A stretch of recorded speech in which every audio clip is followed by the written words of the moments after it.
Hi hello welcome to GRTV. Abbayya Chowdary గారి driver ను పచ్చి బూతులు తిట్టాడు దొందులూరు ఎమ్మెల్యే చింతమనేని. దుర్భాషలాడిన చింతమనేని తిరిగి అబ్బయ్య చౌదరి గారి మీద కేసు పెట్టాలని ప్రయత్నిస్తున్నారు.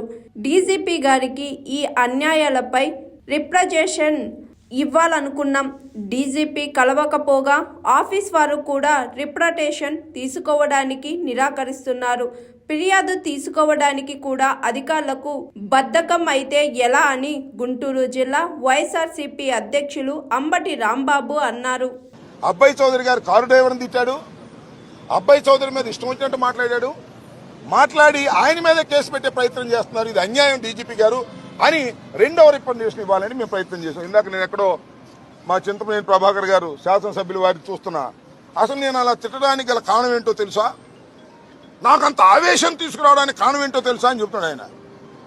ఎవడో నేరం చేసి ఎవరన్నా మర్డర్ చేస్తే నేను అసలు మర్డర్ చేయడానికి గల కారణం ఏంటో తెలుసా, అర్థం చేసుకోగలరా అంటే ఏం చెప్పాలి?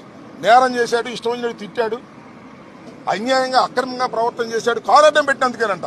కారు దోవలో అడ్డం పెడతారు. సహజంగా మనం వెళ్తున్నప్పుడు కారు తప్పుకోమంటే తప్పుకుంటారు. ఈ రకంగా రౌడీయుధం చేసే పరిస్థితికి తెలుగుదేశం శాసనసభ్యులు వస్తున్నారు. దీనికి పోలీసులు సహకరిస్తున్నారు.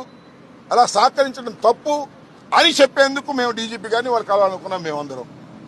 కానీ ఆయన కలవలేదు. ఆయన చట్టబద్ధంగా ఉన్నటువంటి వ్యక్తి కాబట్టి డీజీపీ గారు గౌరవనీయులు ఐపీఎస్ ఆఫీసర్, మిమ్మల్ని కలవకపోయినా మా రిప్రజెంటేషన్ ఆయన తీసుకోకపోయినా ఆయన యాక్షన్ తీసుకుంటారు. ఈ ప్రెస్ చూస్తారు, ఈ మీడియా సమావేశం చూస్తారని నేను అనుకుంటున్నా. చూడకపోతే మా కర్మ, అది మేమేం చేయలేము.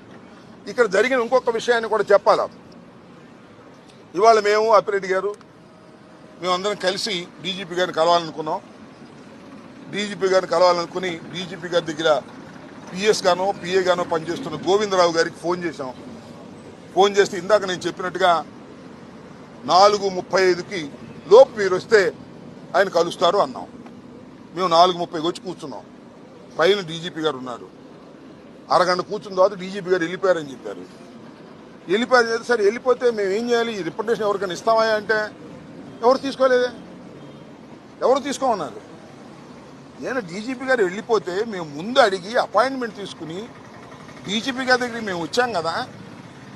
ఆయన బిజీగా ఉంటే ఉండదు, తప్పులేదు. తప్పు డీజీపీ గారు రాష్ట్ర శాంతి భద్రతలు కాపాడవలసినటువంటి ప్రధానమైన వ్యక్తి కాబట్టి బిజీగా ఉండొచ్చు.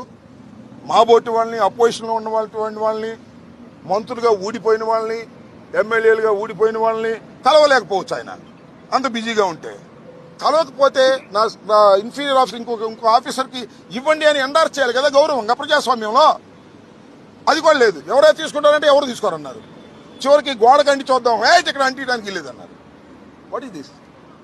ఎంత దుర్మార్గంగా ఉంది ఈ పరిపాలన అడుగుతా ఉన్నా. చంద్రబాబు పరిపాలన దుర్మార్గంగా ఉంటే పర్లా, లోకేష్ పరిపాలన దుర్మార్గంగా ఉంటే పర్లా, లేదా హోంమంత్రి అనిత గారి పరిపాలన దుర్మార్గంగా ఉంటే పర్లా. డీజీపీ గారి పరిపాలన ఆయన పేరేంటి, హరీష్ కుమార్ గుప్తా గారి పరిపాలన కూడా ఇంత దుర్మార్గం ఉంటే ఎలాగంటున్నా? అయ్యా, తమరు ఐపీఎస్ ఆఫీసర్, మీరు శాంతి భద్రత కాపాడవలసిన వారు.